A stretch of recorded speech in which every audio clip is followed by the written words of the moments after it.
Hello, world. Welcome to another week of Golf Subpar. Colt Knost and Drew Stoltz coming at you. And what a week, Sleeves, we had at the Wells Fargo. First off, we were out there getting amongst it with all of our boys. Filmed a lot of interviews, which is going to be really exciting. They're going to be coming up in the near future. But Rory McIlroy, with an impressive victory, ended a nice little drought and put on a clinic around Quail Hollow Club. Yeah, it was clinical. I mean, if you look at his stats, he was top 3 in driving distance, greens and regs, scrambling, and strokes gained putting. So not much more than that. When Rory puts all that together, he's going to be tough to beat. But yeah, it'd been about a year and a half since he got it done, and now we can finally put to bed all the Rory talk. What's wrong with Rory? What's the matter? He dropped to 15th in the world, blah, blah, all that. All it takes is 1 week. He's back, and now he's the betting favorite at the PGA Championship in Q here in a few weeks. So pretty much that's how quickly things can change in this world. Yeah, things change very, very quickly. But, he's been working with Pete Cowan the last couple months. Seemed to have things kind of straightened out a little bit. I mean, was good enough to win around Quail Hollow. His third victory around there, the only place he's ever done that. So awesome job by Rory McIlroy to pick up his 19th PGA Tour win. And Sleeves, before we get to our guest this week, some cool things have been happening. Well, it's cool for us. I'm not sure if it's very cool for our guy Adam Thielen, but some comments he made here on Golf Subpar have made the news. And some people, particularly up in Green Bay, aren't very happy about it. Yeah, I mean, I woke up, I guess it started happening last night, and then I woke up to a bunch more messages like, dude, your boy Thielen, it's all blowing up about Lambeau. I was like, what are you talking about? And then all of a sudden I looked on my social, and it was basically Colt, like his response to the question was, what's your favorite road environment or something along those lines, right? And he immediately said Lambeau, clearly because of the Packer-Viking rivalry and things like that. But they cut off the clip that was taken. They cut off the beginning of his quote where it said, Lambeau's my favorite road place to play. But then he went on to say, the stadium is not nice. There's nothing fancy about it. Like, it's bleacher seats. And that was the quote that they took and put it up there. And Packer fans are going ham over this stuff right now, which I don't know about you, Colt. Like, I've never played in Lambeau. You never played in Lambeau. But we got a bunch of friends that have. I don't know what about that quote you could get upset about. I think Packer fans themselves would agree with that. Lambeau isn't fancy. It's not Jerry World. You don't have all the bells and whistles. So I don't know what the uproar is about. Well, I just think they read that quote the piece they took, and it makes it sound like he's hating all over it, because he's a Viking and they have the huge rivalry with the Green Bay Packers. But he was not insulting it. I mean, it's great for us because it's getting out there in the news. I mean, he was on Pat McAfee explaining himself yesterday. It's been on Bleacher Report. I know NFL Live has picked it up. So good for our brand. I feel bad for our guy Adam Thielen having to answer these ridiculous questions. But like I said, hey, our name's getting out there more. So thank you for taking one for the team, Adam. Thank you, Adam. Yeah, and I was actually just texting with him. He is my brother. He's clearly my twin brother, so I got to defend him. He's blood, but I was just texting with him. I was like, dude, sorry. I had no idea like this shit would go this crazy like that. He's like, dude, don't worry about it. It's all good. Things like that. He's like, NFL fans are crazy. They're passionate. I totally get it. But yeah, I mean, that was it was wild to see how much steam that's gotten with Adam Thielen in that quote. Lambeau Field. I love it. Watch what you say Pat about the place. Yeah, Pat McAfee, if you want to come on Golf Subpar, we'd love to have you. Yeah, holler at us. Just sit down and talk with you. All right, well, let's get to the man of the hour. Our guy, Canadian Graham DeLaet, is this week's guest on Golf Subpar. And it does not disappoint, to say the least. No, dude, this is one of the best guys in golf. I feel like we get redundant saying that, but I truly mean it. You're very close with him. I've spent a ton of time with him before he was Graham DeLaet, before he was President's Cup player and all that stuff. And it's been really cool to watch his progress, and not a better guy, not only on the golf course, but also sit down and have a beer with. I think people will love this interview. Yep. He holds nothing back. Here he is, Graham DeLaet on Golf Subpar. All right, we got the pride of Weyburn, Saskatchewan with us here tonight. PGA Tour vet, Olympian, President's Cupper, pilot, barbecue wizard, man of many talents, the great Graham DeLaet is here. How we doing? Pleasure to be here, fellas. God, it's good to see Listen you to again. every episode. We have been waiting on this for a Good very to long see time. you again, dude. We had to do it live. Yeah, we did. I agree with you on that. You moved away from us. You left Whisper Rock. You left Scottsdale. You go back to Boise, and we said we weren't going to do it until you came back. But you're here for the member guest at Whisper Rock with your man, the Wizard, Ray Whitney. The Wizard. Cannot wait. This My is going to be enemy. a lot of fun. Your enemy. Sleeping with the enemy. I just heard he shot 2 under today, so I'm pretty excited about the next few days. Yeah, he's not a bad partner to have. That little bastard. Let's That learn a little rat bit bastard. about Graham DeLaet for the people out there that don't know, because obviously you grew up in Canada, and hockey was your number one dream, correct? Always. Yeah. So what the hell? Why'd you pick up golf? I wasn't good enough at hockey, It's a unfortunately. good reason. Look at Drew. Look at our legs, man. These are not hockey You're legs. the first guest on this show with the same size, if not smaller, legs than mine. We should get the Touch tape me. out. We should. We have to do a little calf contest because you got the little Canada flag on the calf. We should do a calf I don't know if contest. I could fit the American flag on mine. If I was going to mimic that. Be close. Not the full flag. You get like 46 stars on Yeah, there. we'd have to just shrink the country a little bit. Okay, we can do that after the show, no doubt. That'd be great. But what age did you give up hockey? I played through high school, so I was like 18, and that's like the first time actually I hurt my back because I was gonna play like junior A like in my hometown or whatever, and just because that's what you kind of did, and then if you weren't good enough to go any further than that, whether it's U.S. college or whatever, then you just get a job, and mostly in the oil field like where I grew up. And but then I hurt my back playing hockey, and that's when my dad was basically like, "Hey, you've always been a pretty good golfer. Maybe we should look that route." Oh, so you still played golf the whole time you were playing hockey, though? Yeah, so like it was basically perfect. Like where I grew up, it was like 6 months of hockey, and just as hockey season was ending, it was kind of like that May time, and like the snow was all melted. It was time to play golf, and then as soon as the weather started to change and the fall was here, and you're kind of sick of playing golf, boom, hockey season started up. So it was like just kind of perfect. And I really think that was like a big thing for me was like I always played two sports. I played a little bit of volleyball and stuff like that in high school, but I was never like so into golf, and like in all honesty, like I didn't get good at golf until I was into my 20s for the most part. You're pretty good at Boise. You won 10 I mean, times. you went to Boise How'd you State. get to Boise? Like, if you're playing two sports all throughout, you're probably not playing all the AJGAs and the stuff the kids do now to get looked at. How'd you get a look from Boise? Yeah, honestly, like we hired like my dad. I say we, but we hired like a college like placement service. I sent my resume to him, and he basically sent it out across to all the colleges in the U.S. And I got a couple small bites, and Boise State was big. Basically, it was like the best offer financially that we had. I mean, my family we did pretty well or whatever, but at that point in time, the U.S. dollar was like 65, or the Canadian dollar was like 65 cents to the U.S. dollar. So everything, I'd go to McDonald's to get a Big Mac. My dad would check the bank account and be like, "Dude, what did you get at McDonald's?" That was like $17 Canadian or whatever. So, I didn't even go on a recruiting trip there. Just I was like, this is what I'm going to do. We'll give it a whirl. And obviously it worked out great. I mean, I live there now full time.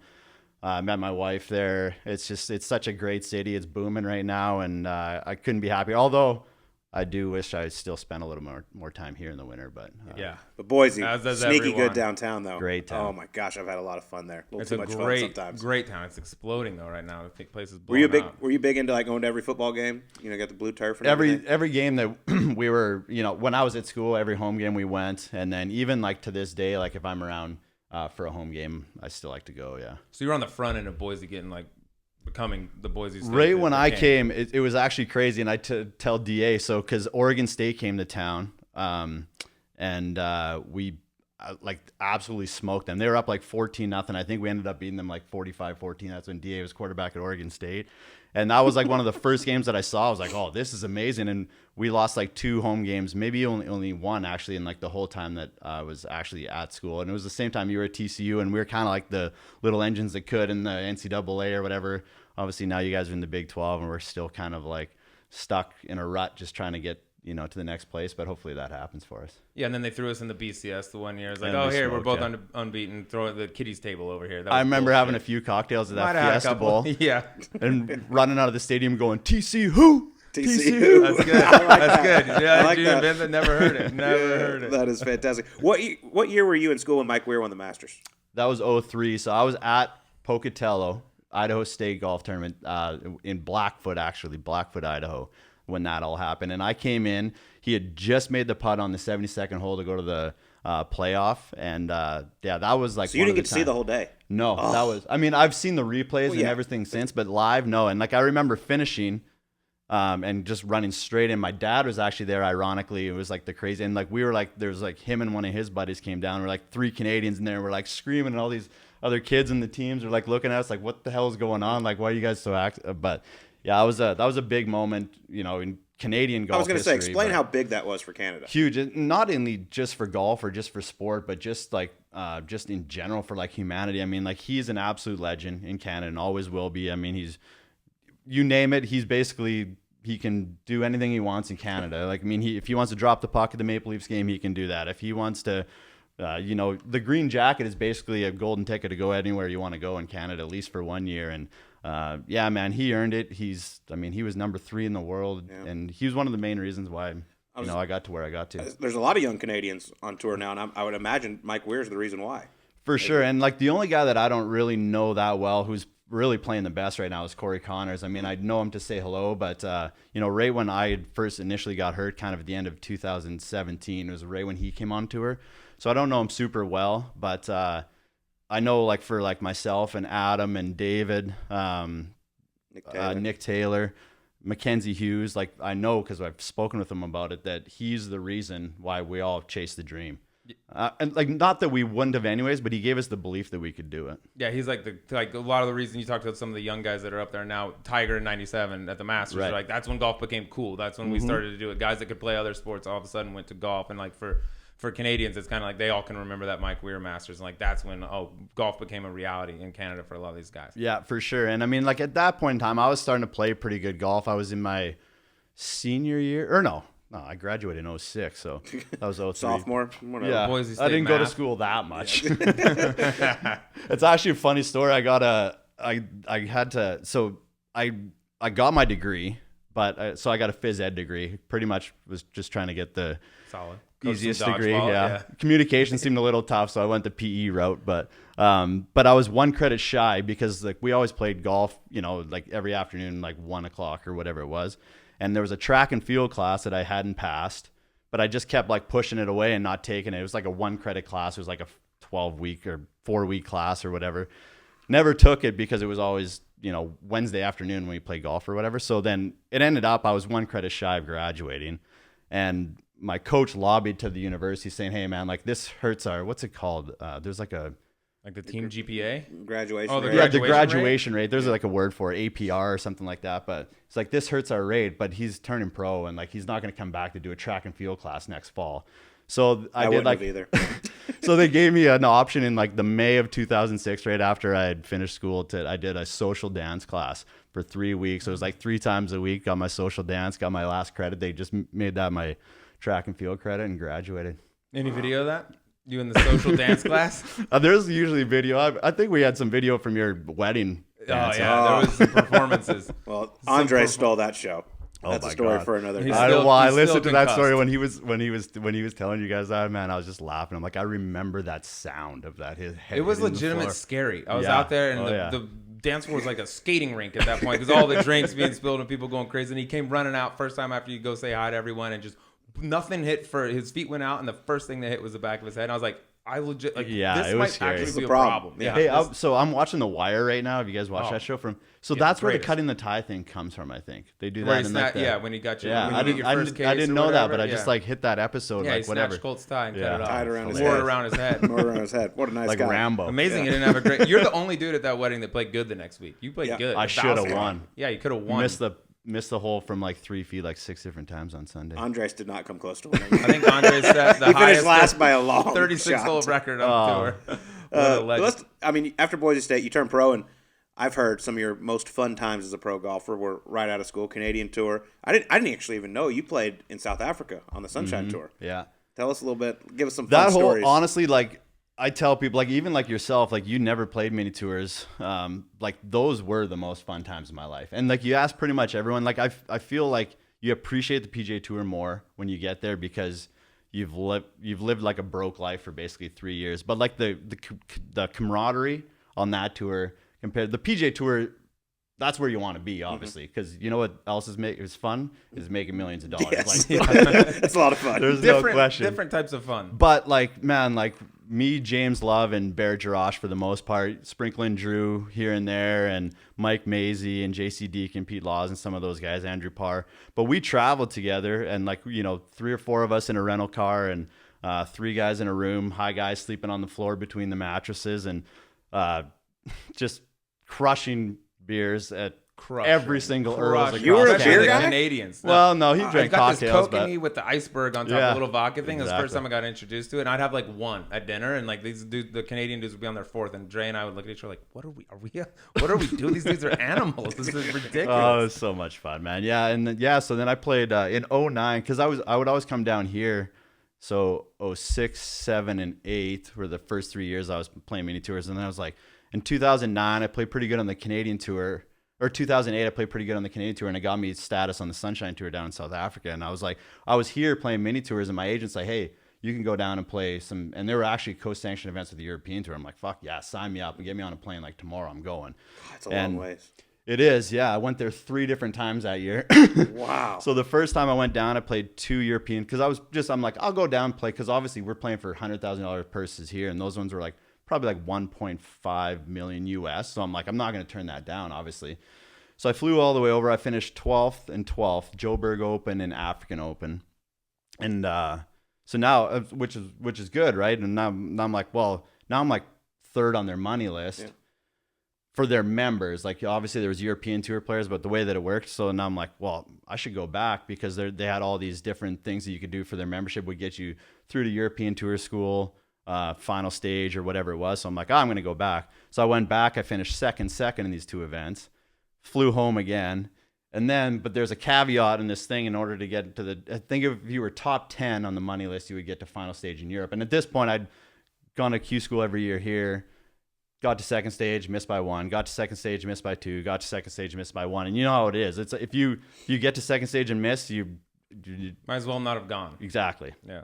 And so I'm like, but you have to play 5 events in order for this to kick in. So I'm like, oh my God. To go for 1. I flew all the way back there again, and then I won, but it was like kind of like one of their like off-field but you events. won. Yeah, so I won there, and then I was like 4th on the list. So I'm like, oh sweet. I'm like, I got final stage in Europe. Like I'm gonna go do that. So this is 2009, and then that year I got through to Q school, or I got through to final stage here finally, and they're at the same time. So obviously, I live here in the U.S. My wife's here and everything. My life's here. But I always like think about how things would be different if I didn't get through second stage here that year. I mean, my whole life could be over in Europe, and I would have never met you guys. Well, I'd have met you. Yeah, we would have known each other. Yeah. Well, I I'd be knew really you a sad. little bit too. Yeah. That's still But be the sad. 2008 is a year I really remember. That was my first year up there, and you were coming off like a big season the year before. We started off in Canada in 2008. You didn't have the best start in the world, and I can distinctly remember this. I don't know if you'll remember this, but we were coming home. I believe it was from Winnipeg, and you and I were in the same wave, so we were sharing a car going back with like James and Barrett and all those dudes. And you had missed the cut, and you hadn't been playing well, and you were literally in the car with me talking about like, dude, I feel bad. Like Ruby's at home. I don't know if I can keep doing this. I'm going bad. You just gotten married. Like she's at home. I'm out here spending money, not making any money. There was a legit time where you were contemplating not playing. I was anymore. done. No, I literally was down to my last buck, and my sponsor at the time, who was Kevin Burton, was my coach at Boise State. One of his best buddies, and the guy that changed my life, was named Mark Hedge. He's from lives in Las Vegas, and I called him. I'm like, man, I'm broke. I'm done. I'm dejected. I'm not having fun. We had like, I don't know, 4 or 5 tournaments left in the year before we went out east. And I'm like, if you have any more money, I got like 4 or 5 events left. And he's like, I can give you another $5,000. And I probably wasn't even enough to do the rest. But I'm like, okay. And we were home for like 3 weeks. We had like a big break in the schedule. Yeah. And I'm like, okay, well, this is it. And like, not that I worked hard all the time. Like I felt like I was always practicing and always doing the right things, but that was like I buckled down. And then we went to Montreal. That's I won. the streak, yeah. And then I finished second the next 2 weeks, and then like 4th or something in the Tour Championship, and that just like completely like springboarded me. And it was all confidence. It's like I wasn't a different player. It was just like I started believing in it again. What if he would have said no to no more money? I probably would have scratched and clawed and found $5,000 somewhere and at least finished the year off. Like I wasn't ready to quit by any means, but I mean, golf's not fun when you're not playing well, and when you're away from a new wife and you're completely broke and you're second guessing whether this is something you even want to do, it's even harder. Like there's so many thoughts that are weighing down on you. That was like the separation I feel like between like early Graham and then the new Graham. As soon as you went home, we had that break and you were contemplating quitting. You got this money, you came back, and then you went first, second, or whatever it was. Like from that point on, like never look back. That was just a change in mental attitude, you think? I don't really know. I mean, it was confidence more than anything. But as soon as that win in Montreal was what like did it for me. I was like, okay, I'm good enough to be out here. I'm gonna stop fucking around. And I remember Joe Horowitz? Yeah. The best. Spider. Oh yeah. Like, the Legend. best guy. Yeah. So I think it was in Winnipeg. It might have been the week before in Edmonton or something like that too. But we were having a couple beers and he's like, I don't know if he would even remember this, but he's like, Graham, he's like, what are you doing? Yeah. I'm like, what? He goes, stop missing cuts. I'm like, yeah, fuck, you're right. Like, what am I doing? Brilliant. but it's true. I'm like, because I was trying so hard. He's like, stop trying to make cuts. Like, make some money, win some tournaments or whatever. And like, that was like, I remember that was like a key point. And then, the little bit of a break and maybe just like a reset and then came back and then we're all systems. Yeah, because we all knew it too. It was like watching you play. We're like, all right, that's a little bit different than what everybody, we could see it. Like you had the talent to do all this crazy stuff. And then it was all of a sudden just like a flipping of a switch. Bam. And then you were off. Does that kind of explain why, like, when you made it through Q school in 2010, you were so emotional? Yeah, for sure. I mean, like, I remember my agent gave me a big hug came off the 72nd green, 108th green or whatever. And he's like, your life's about to change. And like it was just like everything just kind of hit me. And I was leaking oil so bad that last day, man. At Bear Lakes, water everywhere. And I was like so clear. Like, I mean, as long as I didn't shoot probably 77, I was going to get my tour card. But like, where you finish is obviously makes a difference too, right? And I was in the final group. It was me, Troy Merritt, and Tom Pernice. And like Troy was playing great, and it was nice to like have a guy that I knew playing. I didn't know Tom or whatever at that time, but so we're playing, and like we get to like probably like 12 or something on that last day, and I like pop up a 3-wood into the water. No, not you. You don't pop 3-woods up.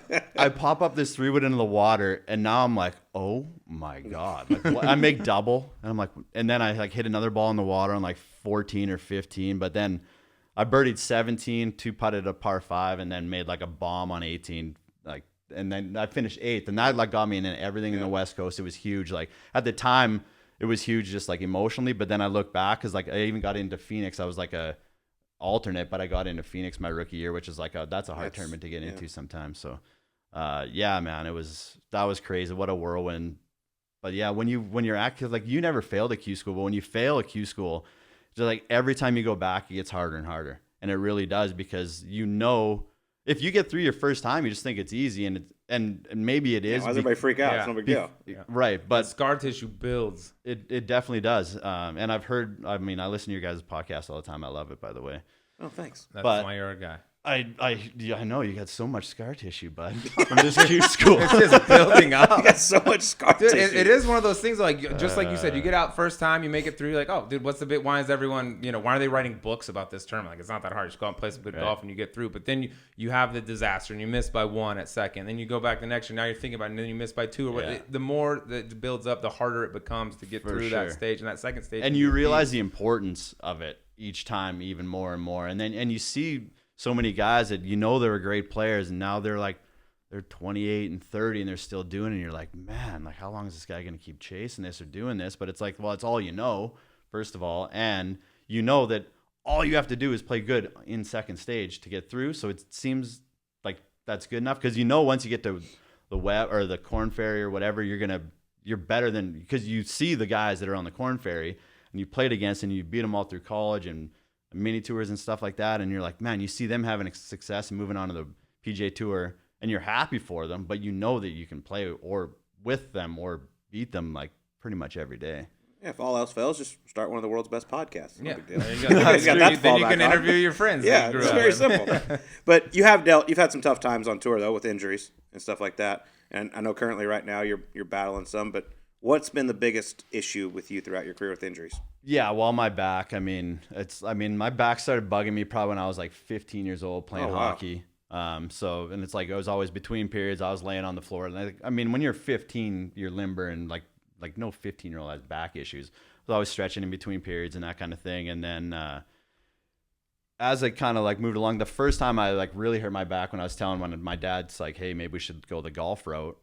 Like I was like almost like for like a month, my dad was like putting my socks on in the morning. And like the thing that sucks about Canada with the socialized medicine, I know we got Canadians listening to the show, but it's like, man, you can't get in.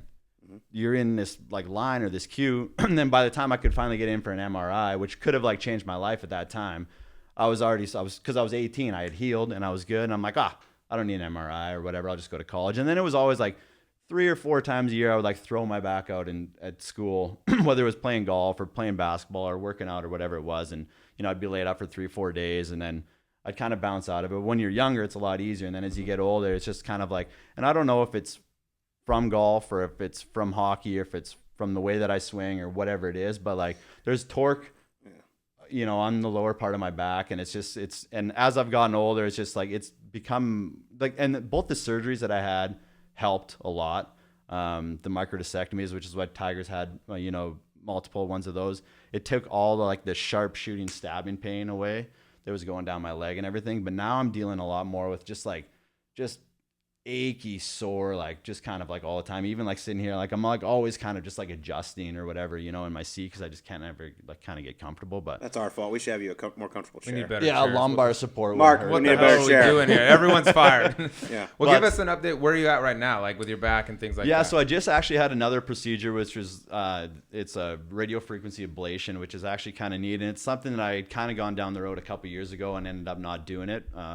But I found a new doctor here this year that thought it was a good idea, so I went through with it. And I'm just kind of on the tail end of it's not really a recovery. You're just a little bit sore. I was telling Colt on the way over, it just kind of still feels a little almost bruised down there right now. But they say after about a month after, which is next week, I'll be a month into this, that should go away. And I am definitely feeling a little bit of relief.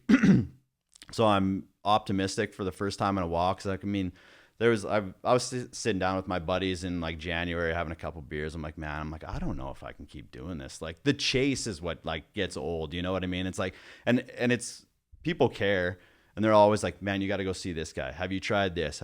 You got to go down to Denver and see this guy. Man, I've ticked all the boxes, I guarantee. And is there things that I haven't done? Probably. But the chase just gets really old after a while.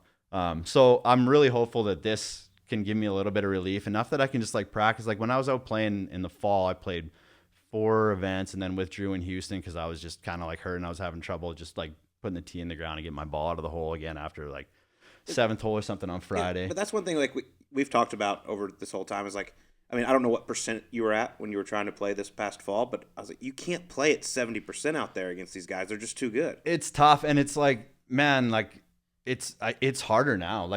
It really is. The young talent, and they have this fuck you attitude, and it's awesome, right? Because they're coming out so ready to play and so eager and so hungry, and why wouldn't you be? And there's a $15 million purse in the Players Championship a couple weeks ago, So yeah, and the hardest thing for me, in all honesty, last fall when I came back to play was that I wasn't able to really prepare. I was good enough to play 18 holes, and I was sore throughout the day, and then as soon as I'm done, it's on the table, getting some work done, but no practice, and at least maybe practicing a little bit, but not good. I used to always pride myself on how hard I worked when I was working, when I was living down here full time. It was gym every day, working with Gabe or whatever it was for 2-3 hours, playing and putting in between 4 to 9 hour days every single day.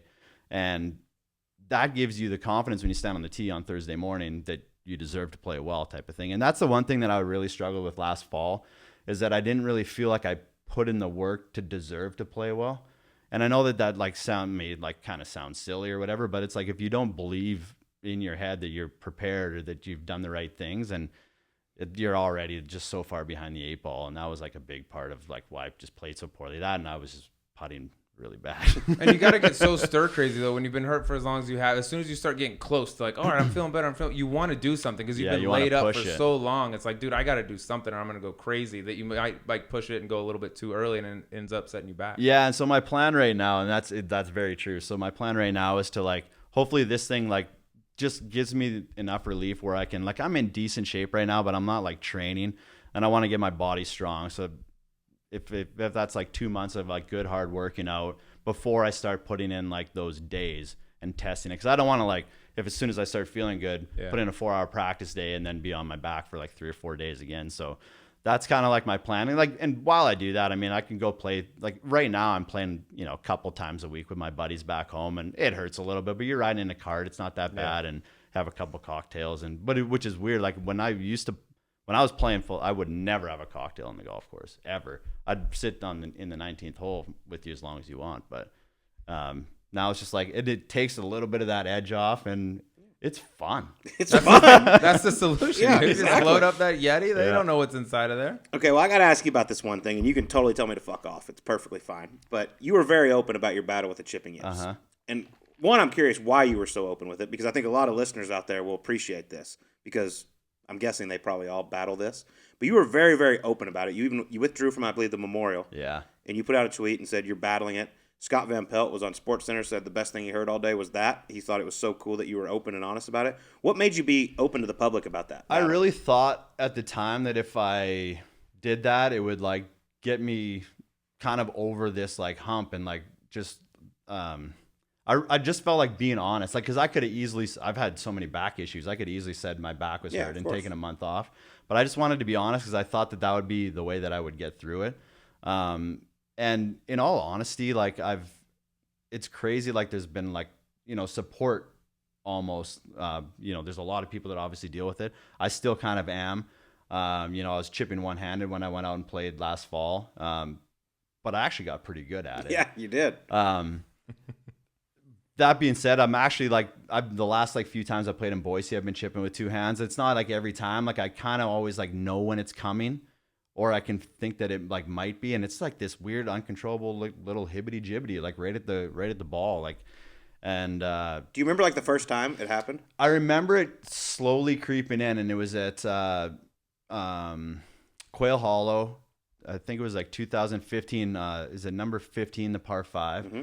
I hit a driver 3-wood just up there, kind of just short of the green. I had like 20 yards, and the pin was kind of in the front, almost in that little bowl, And I just hit it like a little bit thin. It wasn't, and I hit it to like 20 feet just up on top. Like it was a terrible shot, but I was like, what the hell? I'm like, I kind of like flinched at that thing. And then, so like that was on our front nine. We got to like 2. I hit it just short of the green. I had like one that I was like, I pulled the pin out. I was like trying to make it. And I hit it like, I don't know, halfway to the hole or something. I'm like, what the hell? And I looked at Jules. I'm like, dude, I think I have the yips right now. And he's like, no, you don't, dude. He's like, whatever. And then it just kind of like progressed, man. Like it really did. And I don't know if there's a way out of it, although like I'm slowly getting there. But there's nothing that I've done. I've seen different coaches technically, worked with two different mental people to try to like figure it out. And like, yeah, it's a weird deal, man. Like, and it's like, but like I said, I'm not hiding from it. Like, there's really cool though. There's tons of people that do, and like the way I look at it too is like I'm lucky that there's so many people that deal with like anxiety on like this massive level where they can't even walk out of their door at home, or they're scared to touch their car door or get in a car or whatever. It obviously affects my ability to play golf really, really well, but I played 2015, 2016, 2017 like that, and did pretty well. Like, I mean, you talk to anyone, and I know that you have. It's like, man, I was putting from everywhere. Mm-hmm. Ray caddy for me in the Olympics. I was putting from everywhere. We're gonna get to that. That was actually that was a good course for me to putt from everywhere because everything was like tight and it was like everything was rolling nice. And I mean, I was second place after the first day. Like, I mean, I was still playing pretty good. I made it to the playoffs. Yeah. I remember the year at Harbortown. 16, you had the 17. lead. You were in the last group on Sunday, and Harbortown's a great place as well. If you miss the green, it's very tight around the greens. You can just putt from everywhere. Yeah, no, for sure. Even even guys that chip it great putt from around that place. Dude, I finished 7th at the PGA Quail Hollow and literally could not chip. Didn't chip. That's incredible. Well, I mean, if I was in the rough, I had to chip. Yeah, but then you got a little. But air that was it. So what's helped more? Seeing the technical guys, the chipping coaches, short game coaches, or the mental? Nothing. It's just been time, man, and it's like it's slowly fading away, and it's weird because I can feel it fading away now, and like forever, like man, like when I withdrew from, that was one of the lowest points in my entire life. I'm not gonna lie. I had a breakdown on the driving range with Gabe and Jules, and I had my sunglasses on, and I was crying. I'm like, dude, I cannot play. What if I miss a green? I can't play it. I can't play golf like this. It's impossible. So I took a month off, and I'm like, I just need some time off. Well, I came back. It was the same, but I couldn't sleep. Like, it was bad. That's crazy. Yeah. Wow. But it was. But now, all of a sudden, just in the last month or so that I've been playing, and I'm just like, I just committed to like just chipping with two hands and like just not worrying too much about it. I know like sometimes like if I got like a little bit of a dicey lie or something, I'm still gonna one hand it. But just that has allowed me to like I can feel it that's like coming in. It was kind of like starting to creep into like my half wedges from like 60 yards or whatever. Those have been a lot better lately. So I feel like once those start coming down and coming in. Is there ever Tiger had it? No, yeah, I know. He shook it? I remember when he had that because I was It was playing in that Phoenix. tournament. Yeah. Yeah. That was your Stads one. What a party that Oh my was. god! Yeah, Boy, that was we a might good talk time. about that too. Maybe if anyone can remember anything that happened. But let me ask you this one last thing about the yips though, because I feel like as a tour player, like you don't want to be judged negatively. So like, say you're 30 yards from the green, and I putted. Yeah, I know. Well, I mean, but any moment in your mind, you're like, God, these people are all going to think I can't do it. Like, Oh, what's yeah. going on? Dude. So that's a tough part because you hear a lot of, I mean, even commentators like, oh, I can't believe he's putting it from here. But hey, when that's the only option you have, sometimes that's what you got to do. dude, I would like hit a shot, say I had a 5-iron into a green and I can see it missing the green, my heart would start racing. And Wow. as I got closer and closer to the ball, it was like pounding so hard that I didn't even know if I could, like, it was like hard to like pull a club out of the bag sometimes. Was it bunkers too, or just tight lies? No, bunkers were fine because I could bring speed. Anytime Yeah. I could bring speed, even flop shots were fine. But yeah, it was. I mean, but I remember watching. I'm like, how does Tiger Woods how can he not like my son is 5. If I give him a sand wedge, he could chip it to 3 feet sometimes. Like it's actually like a really really simple skill. Like how can the best player of all time be struggling with this? I'd like to know how he got out of it. Yeah. Yeah, because he has. showed up at Tight Augusta, now. and there was a few chips. Oh I was my like, oh, what? God. Because he had I a know. 4-iron out at TPC Scottsdale. You know what I mean? I know. With a green to work But with. the, and things the like that, and mind's he would so yank a powerful. But 4. even when he won in 2019, like he flared that 5-iron over there, and he could make bogey and win. And I'm like, oh, this could be. You What never- if one of yeah. those little comes into play? Like this thing could be interesting. Yeah, it's it's crazy. It's a scary thing. But dude, on the and honestly, this is the one thing I want to say about it is like I'm like so fortunate. I think that my anxiety only causes such a small problem in my life, you know, like honestly, like it's such a big thing that does need to be talked about a little bit more, and it's happening now. You know, you see a lot of different athletes, like Kevin Love came out there a few years ago and talked about you see pitchers who can throw fucking 95 mile an hour and just paint the side of the plate, but they can't throw it to first base Chuck or yeah, whatever. it happens. The Yankees' all second kinds- baseman. It's a You Good got crazy great thing. 3-point shooters that can't shoot a free throw. Right. It happens all So the time. it's a weird thing. No, I don't know if anyone will ever like figure out what causes it, whether it's like in everyday life or in sports or whatever. But I'm just happy that I'm still like a healthy guy, and like it's a pretty small part of my life that is affected by it, and I'm on. I just thought it was really cool on that the back you nine were right open now. about it. You addressed well on the polar opposite side of that. We'll get to this because I mean, I'll give you a big compliment here. I think you were in the top tier of players I've ever played with in terms of ball striking, just natural ability and things like that. And yet you've never had a lesson, more or less, correct? Never had a teacher, never got anyone for your full swing. You see Gabe Right. for short game and things like that. I did, yeah. But never. It was just like a gift you had.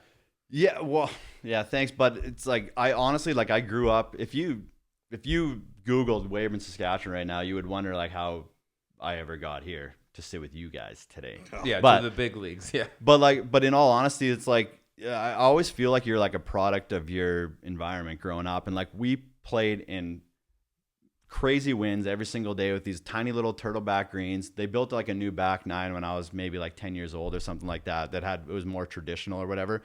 But you had to just always be in total control, and you're always flighting and shaping shots. And I learned that kind of just at a young age, and it was just by watching TV. And like that was before like YouTube and like swing instructors and all that kind of stuff where you could just like follow somebody and whatever. But we never had a pro at our golf course until I was about 16. And I remember when he came in, and I was like so excited that I was going to have someone I could take lessons from and that kind of thing. And his name was Rod Carroll. There's no disrespect if he's last, but the first time I played with him, I'm like, I beat him by like 7 strokes. I'm like, why the fuck would I take lessons from this guy? This makes no sense. He should take from me. Yeah. So no, but he was a great guy. But like that's kind of like how I've always been. And I don't know whether that's right or wrong, but I'm like, why would I listen to somebody who can't do it and or at least who's like never done it under the gun? That's why I always liked working with Gabe, because I mean, man, he won twice. His short game was ridiculous, and he's been under the gun and like felt that pump. And it's not that you can't be a good coach without, like I listened to you on with Boyd the other day too. Same thing, like that I would, as a player, I would trust him because he's been there. Mm-hmm. And there's something really to be said about that. There is a lot of great coaches out there that that haven't felt it, but man, it's not the same. Yeah, it's a different and you're just a different. I agree with you, credibility. especially with the short game, like with Gabe. Like, he's like, do this, and I'm like, have you ever, like with him, he's done it under pressure. Right. But like some other guys, it's like, oh, just open it up and do this, and use the bounce. I'm like, yeah, okay. Well, what about when your heart's beating 190 miles an Right. hour? Like, what the hell are you supposed to do? I remember like my rookie year, like on the West Coast, I'd missed I played good my first 2 events, Hawaii Top 25 in both of them. and Sony, or Hawaii and Palm Springs, and then I missed like 7 or 8 cuts in a row or something. And then all of a sudden, I've never had a coach. I've never even wanted a coach. And I mean, Foley's a Canadian guy. I love that guy. You need to have him on here, man, for sure. It's in the works. Good. But I remember I'm like, dude, I think I need some help. Like, he's like, no, he's like, Graham, do not ever get a coach, a swing coach. And I'm like, well, this is maybe the best coach in the world. He was working with Tiger at the time, I think. And I'm like, well, if he says that, and then obviously I figured it out. And it's like, I was just always like, you dig it out of the dirt and you figure out what to do. And like, that's the one thing right now too, that I can't go to the range if I'm hitting my driver bad and hit 60 drivers or 100 drivers and figure it out because my back can't hold up right now. And like, that's like the thing. And then I like feel like I just can't compete if I like don't believe it. You know what I mean? Like, it's a strange deal. Well, not by any means is your career over. You still have a lot of golf left in you, but you finished second 3 times. You finished third 3 times. 33 top 10s. Looking back, is there one tournament that sticks out that you're like, man, I should have had that one? Yeah, there's 2. Harbour Town. I think that was 2015 or 16. I should have won that one. I snap hooked a tee shot on 8 into that tiny little hazard. It's not really in play, but it's kind of there if you snap hook it. And then I had to drop so far back, I had to like lay up, and then I ended up making triple. And then the other one was Hartford. I played well there. I love that place. That's one of my favorite places. Like, if you're going on a golf trip to play a TPC, other than TPC Sawgrass, which is an unbelievable golf course, TPC River Highlands is like the best place, man. It's so much fun. Yeah. But I played good there a couple times. But the one year I missed out on a playoff. It was Ken Duke and Chris Stroud. Chris Stroud hold a bunker shot from the back of, or over 18 green on 17 or on 18, and Kenny Duke like hooked one on 14 and hit a tree and bounced down to like 3 feet and made birdie. And I made a bad bogey on 16 and missed like a 5-footer on 15 for birdie, and that one stings. Like, I think about it all the time because crazy, and one time at Liberty National, the first time we played there, it was maybe like 2012 or 13 or something. I left one hanging on the lip in the second to last group, and which would have gotten me into a playoff as well with Adam Scott. But man, I mean, if my career did happen to end today, which I don't want it to be over yet, but that's the one thing that like really, like, the fact that I never won would have been, it'll eat at me for pretty much forever. But at the same time, like, I feel like I've done some good things in the game. Yeah, it ain't done yet. And even without winning, you did. I would think one of the highlights of your career, if it were in today, the President's Cup in 2013, where you were a monster. I mean, you were 3-1-1 in that deal. That's got to be one of the, and especially the way some of those matches closed out for you with the holing out, twice on the 18th hole to win matches. Fun. I think you almost broke Jason Day's hand 47 yeah, times. Dude, the fist pump was real, and the high fives. It was crazy. So I remember like a couple of weeks before that, I played with GMac at some tournament, and he's like, "Hey man, congrats on the President's Cup." I'm like, "Yeah, like, you got any advice or whatever?" He's like, "The coolest thing about the Ryder Cup, which is what he plays, obviously, is like it's like basically like you can go crazy and do whatever you want and like ride these emotional trains that you would never ever do. And it's like, you don't have to force it, but just like let it, if you want to do it, just let it happen." And like, I remember when I chipped in against Phil and Keegan from the front of 18, there was some guy. The one thing about that week, there was so many rain delays. Yeah. And what do people do in rain delays? They just chug Codigo. Like nonstop. So then you come back and they're like more vocal. And then you have another rain delay and you come back and it's like, it was like pretty nuts, but it was amazing. But there was a guy chirping me on the back of the green because I'd pulled the pin and he had said something like, "Oh, what are you going to chip in or whatever?" I'm like, well, that's what I was trying to do. And I hold it and I like, it wasn't even, it was like, you know, you're like seeing stars and it was like this crazy thing. And then Keegan made an unbelievable, he made like a 12-footer for par to have the match. But looking back in hindsight, I wish I would have played that way cooler because I know that fueled him to make that putt. And he was, when at that time especially, like, I mean, like, he was a really, really good Ryder Cupper and President's Cup player. And like, that was like fuel that he probably didn't need. But I just kind of like couldn't handle myself. You hold the bunker shot in the singles against Spieth, right? To win? Yeah. That was filthy, little bunker shot, that one. I was one up going into 18. We both hit good tee shots, and I hit this ball. Like, the pin is back left, and I short-sided myself in that bunker. It was the only thing I couldn't do. I mean, I just needed to make par, but I just, whatever. It's like I pulled it. And we got up there, and he hit a good shot to like 15, 20 feet probably. And like, he's probably thinking, you know, I got a chance to win this hole with a birdie, but good chance that Graham doesn't, you know, even make par. And I hold that bunker shot, and I remember the same thing, and I wanted to go nuts, and I raised my hand, and I saw him, and he's such a good guy, like, you know what I mean? And I'm like, and I just like stepped out of the bunker and shook his hand. And he was young at the time. Like, that was like, he was like just up and coming. He was 19. He was right there when you got out of the bunker. I saw it, and it was like, I wanted to go nuts, but like, I respect him. I played with him in Houston. This is like a good story about him. In Houston, before he had his card, when you get his 7 sponsors exemptions or whatever, and we were playing on like I think it was either a Saturday or Sunday. I think it was a Sunday, but I could be wrong. And we were in like 25th to 30th, like playing pretty good, but nothing crazy. But it was like, but when you're on 7 starts, you got to make every one of them count, especially when you make the cut. And if you're in 25th and you shoot 12 under on the weekend, I mean, you're finishing 3rd type of thing. And he was having a rough day, and we had turned, and we were probably on like, I don't know, 13, 14 or whatever. And he was so cool and collected. And I look back, if I was 19 and knew how important this was and was 4 over or whatever it was on the day, I'd have been losing my mind. And he was like the coolest thing. And I'm like, that's when I knew, I'm like, this kid's got something special. Yeah, you were right. And I just respected him. That's why one of the reasons I love the President's Cup is because like the way they do the pairings, right? The Team USA puts a team out, our internationals match it, right? The internationals put a team out, we match it.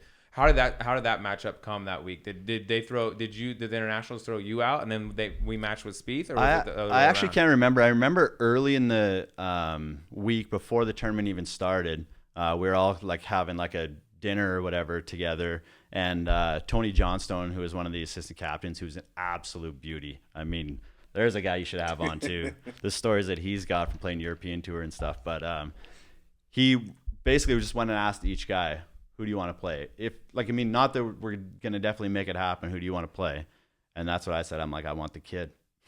Oh yeah. And he was 19. And that's when he was just coming up and becoming the guy we know now. Yeah. We played him because he played with Strick, I think. And we beat them in, I don't know if it was alternate shot or best ball before that too, but man. Well, I'm sure that's I was it's wondering, good to I was see him wondering how playing that again. guy, because you were playing incredible at that time, and he's the young gun coming out. I didn't know if like they threw him out and they're like, I want him, or it was vice versa. Yeah, so that was early in the week, but I that could have punched me right back in the face pretty easily. Yeah, go get smacked by George. Yeah. Kidding, I didn't want him, you assholes. Yeah. Well, I'm sure obviously that's a highlight of your career, but we got to get to the Olympics because your man's sitting over here on the couch, the wizard Ray Whitney, filled in for your normal guy Julian Trudeau. You make the 2016 Olympic team, Rio.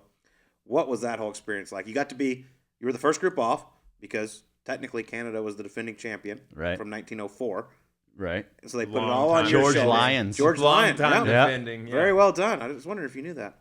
But what was the whole Olympic experience like for golf? That's not many golfers we know, definitely no golfers we know, have got to experience that. Yeah, the one thing that people ask me that all the time, the main thing that I remember from that week was how much it meant to everybody there. Like, I mean, we're pretty fortunate as professional golfers that if we didn't play well, I went to Greensboro the next week and played for an $8 million purse. You know what I mean? Like, it was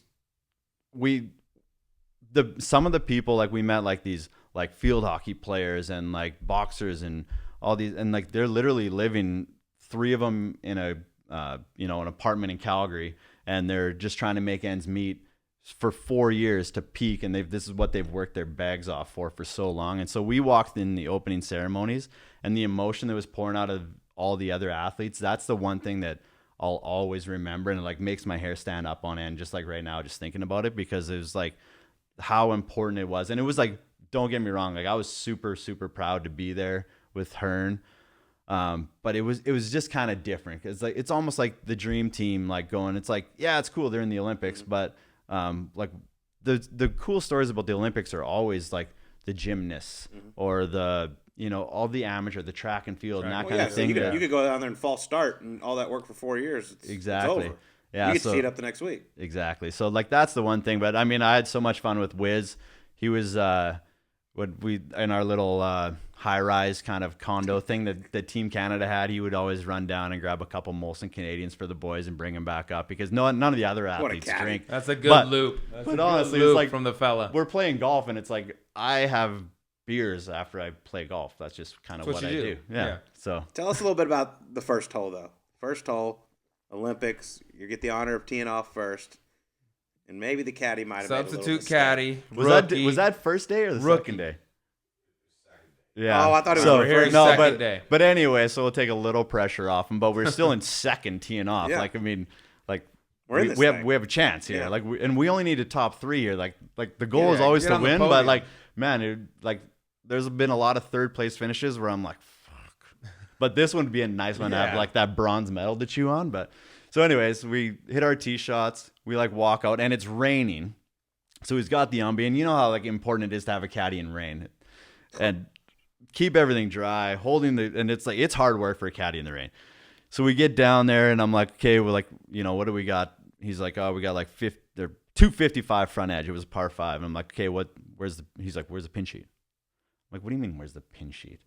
He's like, well, where's the pin sheet? He's like, well, no, I gave it to DI and like he was gonna like put the pins in the thing. I'm like, well, where's the pin sheet right now? Like, where is it? I don't care what hole on this hole. And he's like, dude, I don't know.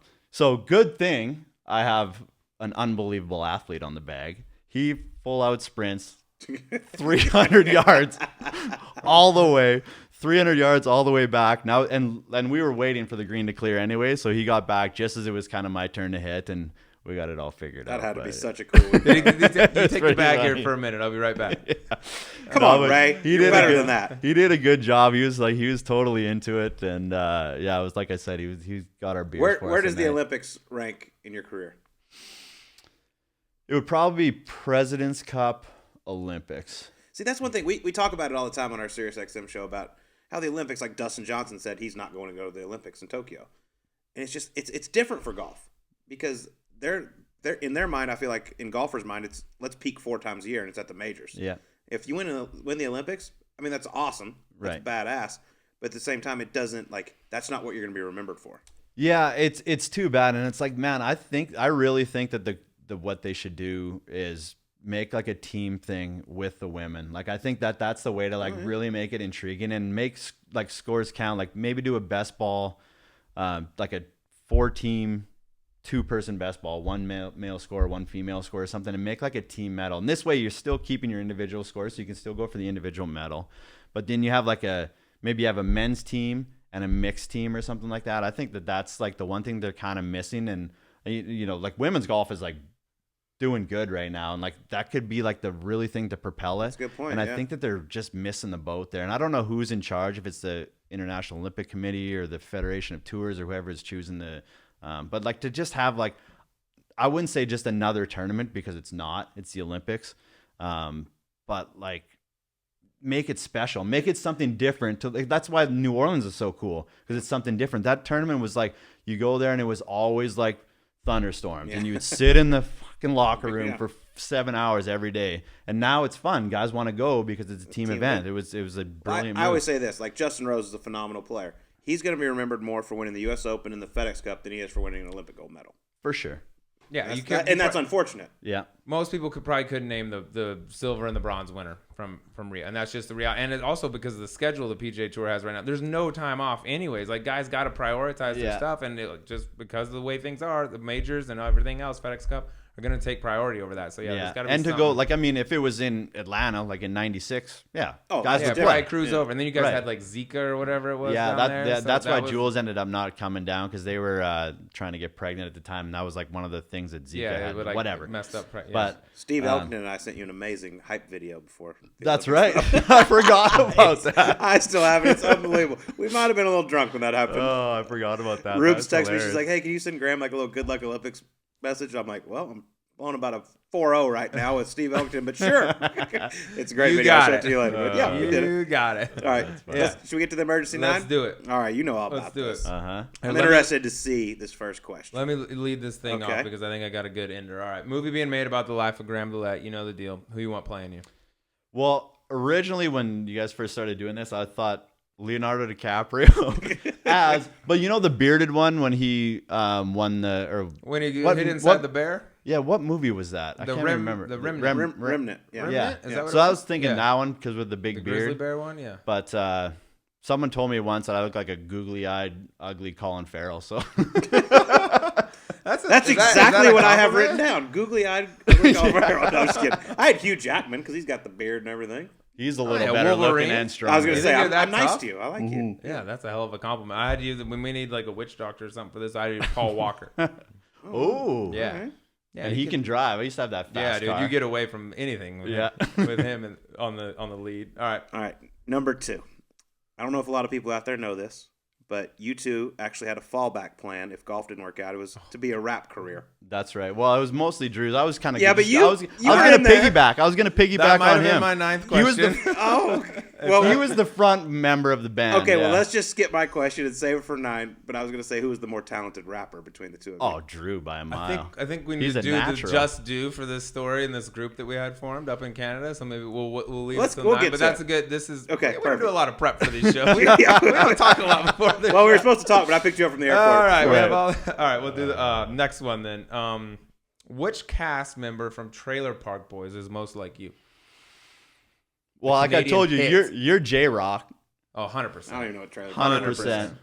You know, And- Jay, you know. I don't even know what trailer. And park he's was. Is Randy. there every Canadian know? He's Randy, but he's always got a shirt on. But if he took his shirt off, he'd be Randy. Rand Yeah, I'm not man. taking my shirt Yeah, off. yeah. I have an image to uphold. Who are you, Ricky? I most of the time have a cocktail in my hand, Yeah, Julian. so I'd be Just Julian. at all times. And And kind of muscled up too. yeah, and Julian. I love the name Julian because Yeah, I 'cause your respect boy. that guy. Yeah. Okay. Okay, so I'd be Julian. fair enough. All right. All right. You got to get on Trailer Park Boys. Yeah, I've never man, seen you it. do. It's all time. All right. Number 4. We've played a lot of golf together. Still to this day, do you think my ball didn't cross on number 5 in Houston? Oh, here we go. I don't. Did you I veto- honestly, Did dude. you veto his drop? No, It was- this was one Some of those Gang weird. Part 2? This was one of those weird protect the field / this guy's one of my best buddies. What do I do in the moment? Dude, it I wasn't have his even close. card. It was not even close. Quick Yeah. hooky didn't cross. Yeah. Snap hook. But Well, first off, So what? you were got to ask. Well, All I said was, "Hey, y'all think that crossed?" I was just like, oh my god, is he asking me this? that's awkward. Holy That's shit. awkward. Yeah.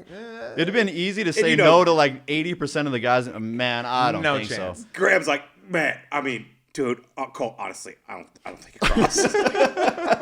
Okay, I was just checking. Hey, Yeah, I but thought I'd that ask. tough tee shot that Yeah, one. I hate that. I hole. know. And I'm a cutter that wins always off the left, water left. That tee shot's a nightmare. Yeah. Nightmare. So would you just repeg it? I don't know. I probably went 50 yards forward. And hit You it know through what's it. worse? You could ask Jules about this next time you talk to him. But the 18th hole on that golf course, one year I can't remember what year it was. I'm playing nice. I'm like in 11th, going down the fairway. Oh yeah. We're coming into the 72nd hole, quick hook, and I'm about to I'm like, Jules, throw me a ball. He's like, just chill, man. Let them go. I'm like, oh yeah, good call. Like just kind of relax. You're right. We get right here. Okay, now it's my turn. Click, click. They both hit down the fairway. Tee it up. Quick hook. And I don't ever hook the ball. I'm like, what is going on? Tee it up again. Quick hook. I'm like, oh my god. I'm just like, This is 72nd money. hole. 70 and like like you know, like Money. the cash register thing and like the Like in eyes cartoons? Oh yeah, my but it was God. going the other way, and it was like changing from like bills to coins to like nothing. To debt. And I was like, oh my god. So then I finally get it in the fairway, and like Jules like sets my bag down, and I can't even control myself, and I like drop kick my bag, and like my clubs fall out. There's people everywhere. I'm like making a total mockery of myself. So then now I'm embarrassed, and I Grab my I put all the clubs, I put them back in, I stand it up. I'm like, Jesus Christ, here we go. I knock it on 3-putt 11, 53rd. 11. 11. We both had a nice meltdown there. Oh, I had it. that hole's so tough, My man. rookie year, I birdied the 4th on Sunday to take a one-shot lead. And I finish remember. 41st. I hit it in every bunker, hit it in every shit. Another embarrassing moment. Hit it I said every bunker, took my lob wedge out, tomahawked it at my bag, snaps my driver in half on the 8th hole. And not, of course, I need driver everywhere. I was having to hit 3-wood the whole way around. On 18, it said in the wind. I aimed in the middle of the gallery on 18, and I did 3-wood over there. Just get it over the lake. Mitch Knox was caddying for me. When the driver stepped, he goes, well, that was fucking stupid. I'm like, yep, we got a problem. Any other club. It could hit any other club. I need my dog out here. Yeah. That's awesome. Houston, I hate that place. Okay, I think this is a good story. All right, which performance is more impressive, your 2013 President's Cup or the karaoke performance you witnessed in Japan with Mark Leishman and Michael Sim? Oh, Michael Sim, sweet swinger. Oh, Yeah, man, he's sweet so swinger, good. dude. So Was good. can't miss. Can't miss. He I'm sure he is still good. Yeah, so we were there for the Four Nations Cup just outside of Tokyo. This was so much fun. It was Canada. This is an amateur event. Canada, New Zealand, Japan, and who am I missing? Oh, Australia. So I played leash actually in the singles. I chunked a 52-degree wedge on the 18th hole. He beat me by 1. That still stings too. I still remember that shot. But then we went out. But the best thing about Canadians and Australians is no matter what, we just like to celebrate. You can celebrate a loss, you can celebrate a win. So we all went out together. And so karaoke is pretty big over there. I don't know if you know that. I've been told, yeah. So those boys were having fun, and they were deep, and they were singing and having fun. I don't know. I don't want to throw anyone under the bus, but it was a pretty good you don't time. have to name a name, but there was a there may have been somebody who actually farted into the mic and cleared the entire place out. Beautiful. Up for a song while the words are going and just said, nah, no words. Right? And it just blew the whole joint up. Incredible. We'll just let everybody out there guess. Yeah. They can Google it. Who knows? Yeah. All right, number 6. Tour players spend a lot of time together. You know, they've been known to mess with each other a little bit. What's the best prank you've ever been involved with on the PGA Tour? Oh, God. Does he just want to tell me the whole story again? Just, feed me. How many times? Okay, this is the last time this story even needs to be told. But maybe they haven't heard it. Well, maybe not from my perspective. Here we go. Go into the whole thing. Well, I mean, we could be here for a long time, but do you want the nuts and bolts or the? Just give it to him, however you want. Because Bryson DeChambeau had just had his amazing run at the Masters when he was an amateur, and he turned pro the next week. Puma signed him, and so the locker rooms are all alphabetical. So DeChambeau is beside DeLaet every single week. We're beside each other, and you love it. So this was the first week though. So I'm like, okay, whatever. He's there's boxes of stuff. I'm like, okay, well, this is cool. And then Puma's like, hey, can you tweet out a thing, welcome him to the family? And it said, cap it like Bryson, because he wears that cap. So I'm like, hey, welcome to the family at Bryson DeChambeau, # cap it like Bryson. So then, and this is on Monday. So then it's Tuesday. Well, even Monday, I'm like, man, what's with all these boxes? I get clothes from Puma and stuff, but it's every once in a while. But he's new to the program or whatever. So maybe they're just filling.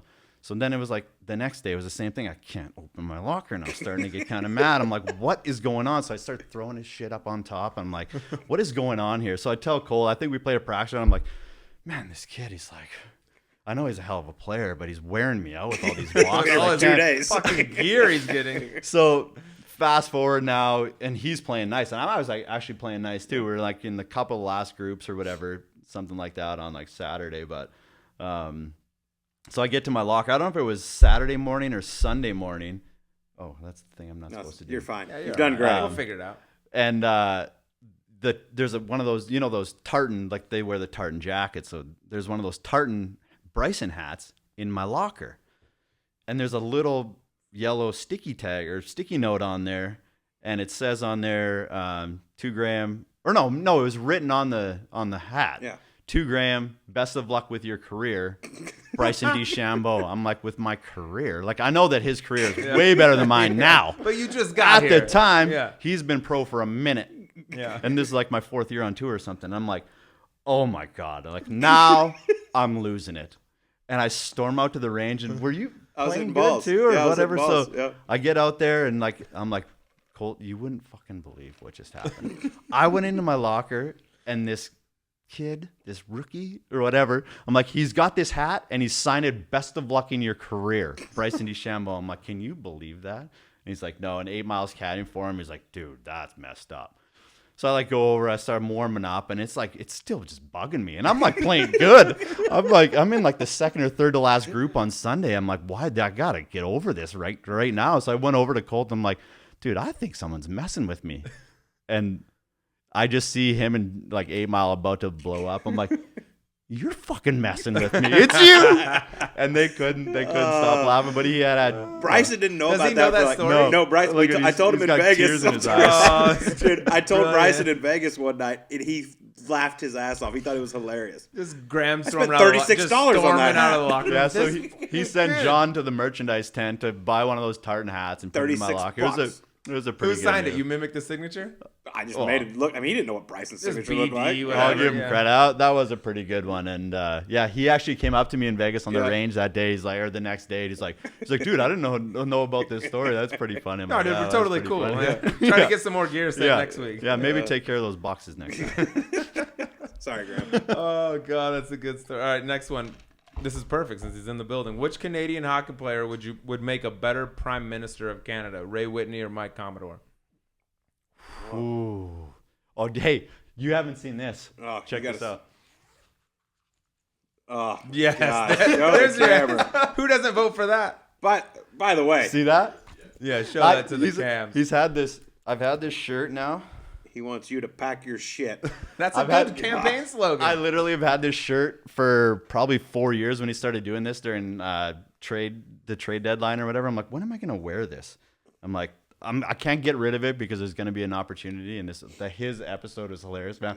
Oh my god! I'd heard every single one of those stories, and I was crying, laughing in my car when I was watching The first time I ever met him was with you. We played TPC Sawgrass, TPC Scottsdale, just the three of us. Yeah, what a He was so beauty. quiet. I was like, who the hell is this guy?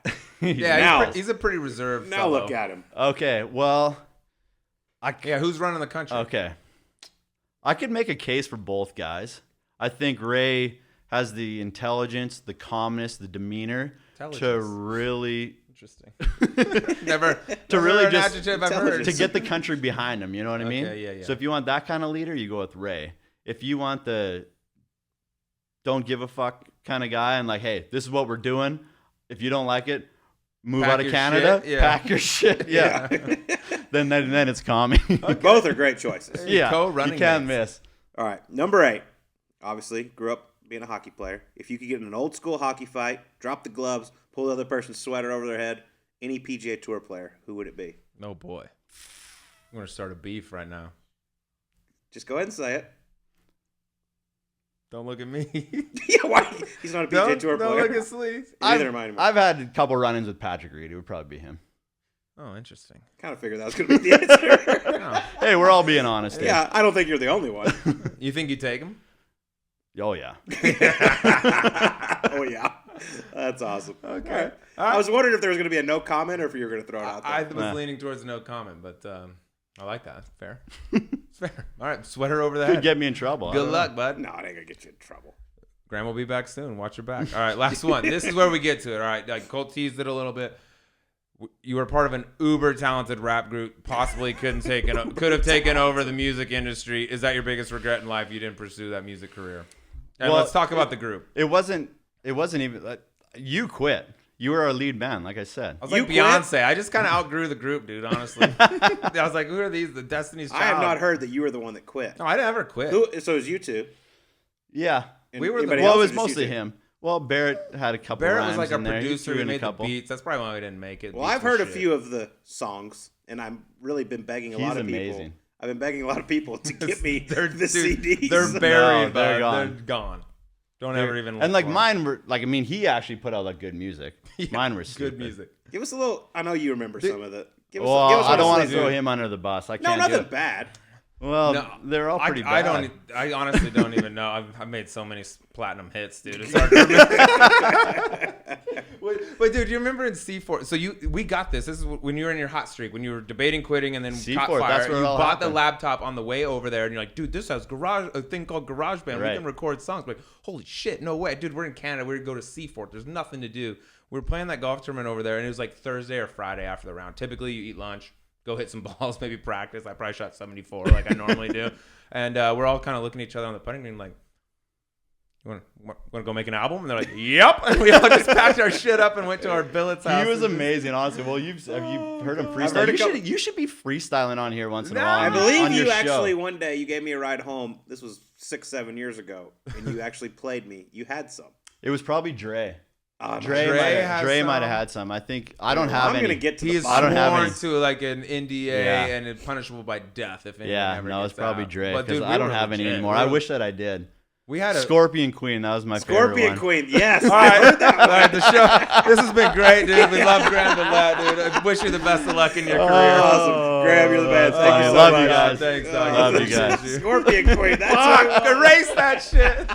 All right, well, that was Graham DeLaet on this week's Golf Subpar. It's always fun sitting down with Graham. He's open. He's honest. He likes to get amongst it just like we do. 100%. I'm glad that interview ended when it did. We're treading dangerously close to getting it more in depth into the bomb squad and our rap group there in Canada, so that thing had to end when it did. But man, like, what a cool conversation, Colt. Graham's not the first guy to struggle around the greens and with the chipper and things like that, but he's one of the first guys I can remember to really go in depth about it and the way he's struggled and what he's doing to like overcome it. He's an open book about it, which is pretty rare in the golf world when you're struggling with something. Yeah, I agree. He definitely didn't have to be as open with it as he was, but he chose to be. I mean, I mentioned Scott Van Pelt picked it up and put it on his Sports Center episode that night. It's cool to see. It's because I think a lot of people at home struggle with certain parts of their life, their game, and all this. And here's a guy who's playing golf for a living and struggles, and it's embarrassing. But he was very, very open about it.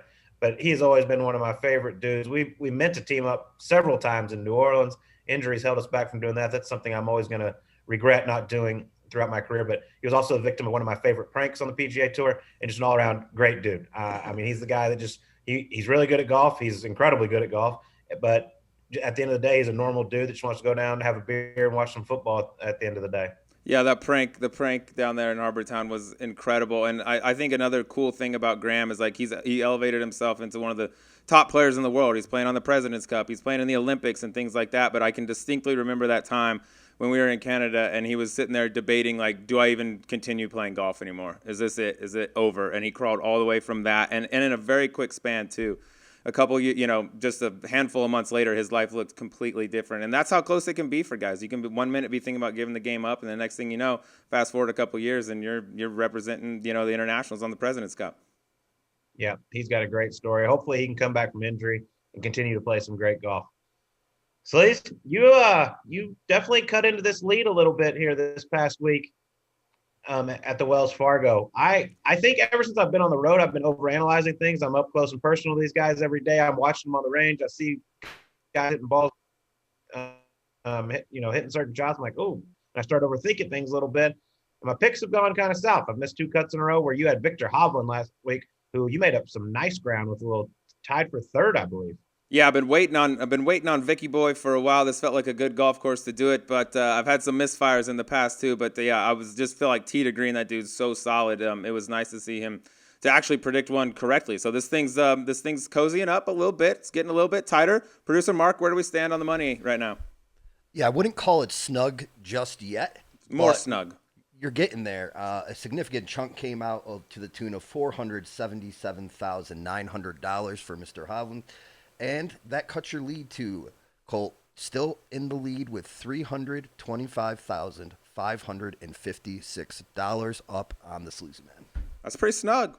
That's pretty snug in this world. Yeah, it's pretty easy when you miss 2 cuts in a row. I mean, my guy Max Homa only missed the cut by 9. I mean, I was right there. But right there. It's all right. He didn't get it done, but I'm looking to bounce back this week. We got the AT&T Byron Nelson Championship tournament that's very special to me. I'll be on the call here. I'm here right now at the hotel just down the road from TPC Craig Ranch. We got a new venue, so not a whole lot of course history this week for the guys. You have the honor, Sleaze. Who are you going with? Yeah, because there is no course history here, I'm going to go with a local fella. I've been saving him for a bit. Scotty Scheffler. He's going off at 33-1. So like you said, we can't go back and look at past results, but I'm sure Scotty has played TPC Craig Ranch a number of times in his day. Hits it high, hits it hard. He can cover a lot of these fairway bunkers out there that some of the longer hitters can. And when you look at it, when we're going into places that the PGA Tour hasn't been before, I like guys who have at least played it some. Like I compare this to Jason Kokrak at the CJ Cup at Shadow Creek, right? They'd never been there before, but Kokrak has a lot of experience around that place, and it ended up paying off for him. So I'll go with local boy Scotty Scheffler, 33-1. All right. I like that pick. Should be very dangerous around this place coming off a week off. All right. I'm coming with some heat this week. I think this guy's going to be fired up to play. I've been debating whether or not I save him for later on in the year, but I think with strategy-wise, I think this is the time. Coming off a missed cut last week, he's going to be fired up, pissed off, ready to play some good golf. These fairways are big. He likes to send that driver. The greens are very easy to read. He's a great putter. I think Jon Rahm picks up a victory this week. There you go. First pick for the Spaniard this year. We've been jockeying and playing chess, figuring out where to use him. I mean, there's no bad week to use John, in my opinion. And you get a pissed off Spaniard, you get a dangerous Spaniard. So yeah, coming off a missed cut wouldn't shock me at all. I'm still saving him. Don't know where to use him yet, but this might be a week where I got to dodge some bullets. All right. Well, that's who we're going with this week, Scotty Scheffler and Jon Rahm. Next week, we got a guy that's going to be a very popular pick come the summer season.